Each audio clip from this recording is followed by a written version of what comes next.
For this week's report, town to consider the construction of a $16.3 million police station with a fire substation on Continental Drive. Information about a proposed article to install a roundabout on Front Street and make minor alterations to Winter Street. Town and school election to be held on Tuesday, March 14th in the Talbot Gym. And photos and videos of nature spotted in Swampscott River. For Exeter TV, I'm Bob Glowacki, and this is the Exeter Biweekly Report. Let's get started.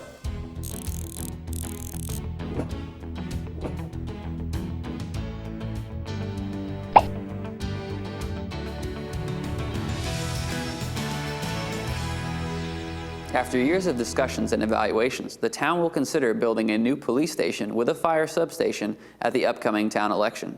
Will Tapley has more information on the proposal. Article 3 of the 2023 Exeter Town Warrant would raise and appropriate $16.3 million for the purpose of design, engineering, and net zero construction of a new police station and fire substation on Continental Drive. The process that led to this proposal started with a warrant article in 2021 to evaluate options for a new public safety complex. The town examined multiple options, from rehabilitating the current facility to exploring other locations for a new building. The Exeter Police and Fire Chiefs spoke at the town deliberative session about the need for new facilities.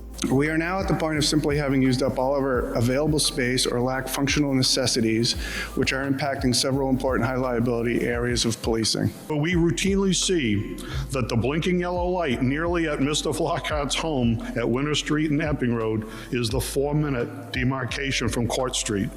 If you live further out than Park Winter, the Park Street Common, we are not meeting the recognized benchmark of 4 minutes or less. That's why it's important to have that station. A series of public meetings and open houses were held during 2022 to gather feedback from the public and various town boards and committees. Through the process, the town decided to pursue constructing a new police station with a fire substation. The building would be the new home of the police department, and the fire department would divide its current staff between the current and new locations. The building would include a 2-stall sally port with secure entry, secure parking for police vehicles and staff, a 2-bay apparatus floor to accommodate a large fire truck, ambulance, and work truck. The building is also proposed to meet or exceed NH Energy Code and will be designed with electrical equipment that will be net zero. Detailed information about the warrant article can be found on the homepage of the town website. In 2019, the town approved a $50,000 study of 4 intersections in town for possible improvements. The town decided to move forward with improvements in 2 locations. Here's more about that project. Article 5 on the 2023 town warrant would raise and appropriate $798,000 to construct a roundabout on Front Street at the intersection of Linden and Pine Streets and make minor improvements on Winter Street at the intersections of Columbus and Railroad Avenues. The diameter of the roundabout on Front Street would be 102 feet with 18-foot travel lanes. In the center of the roundabout is a mountable truck apron to allow larger vehicles and trucks to navigate the roundabout. We traveled to nearby Rye to compare the Front Street intersection to an existing roundabout of the same size at the intersection of Sagamore Road and Route 1A. The benefits of the proposed roundabout include slower traffic on Front Street, improve access from Pine and Linden, improve pedestrian access, and is expected to greatly reduce crash severity. A smaller portion of the warrant article would modify the edge of the pavement on Winter Street to add additional sight lines at the intersections of Columbus and Railroad Avenues. A presentation was given to the Select Board on Monday night about the project. We focused in on really the safety concerns at this intersection, although coming out of Pine Street or coming out of Linden Street, you can also experience delay. So the solution that we had put forward after studying several different alternatives was a roundabout solution. And what's nice about this is it gives a little bit more fairness to each of the approaches. Everybody has a shot to get into the roundabout.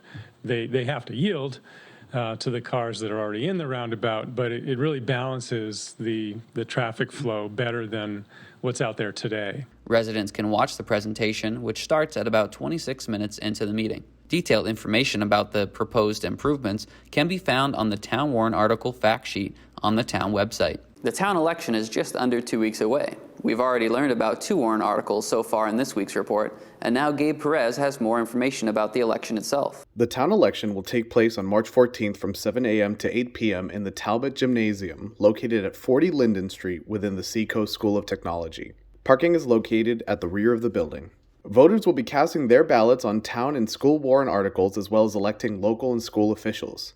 All of the candidates running for open positions in town government are running unopposed. Some of the major town warrant articles include the much-discussed police station and fire substation, and improving the sewage and drainage systems in the West Side Drive area.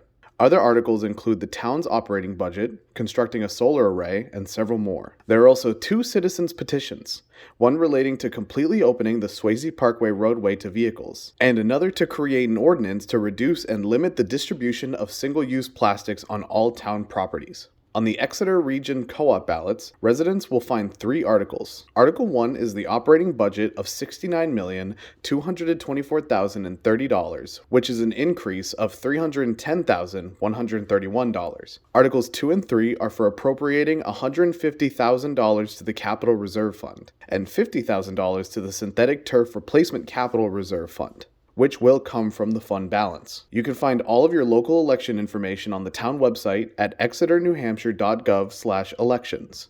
That does it for this week's report. Be sure to like, share, and subscribe to help us spread the word. We'll be back on March 17th for the next edition of the show. To sign off the episode, we'll be showing you a few photos and videos of some wild visitors to downtown Exeter over the past few weeks. For Exeter TV, I'm Bob Glowacki, and this has been the Exeter Biweekly Report. Have a good weekend, Exeter.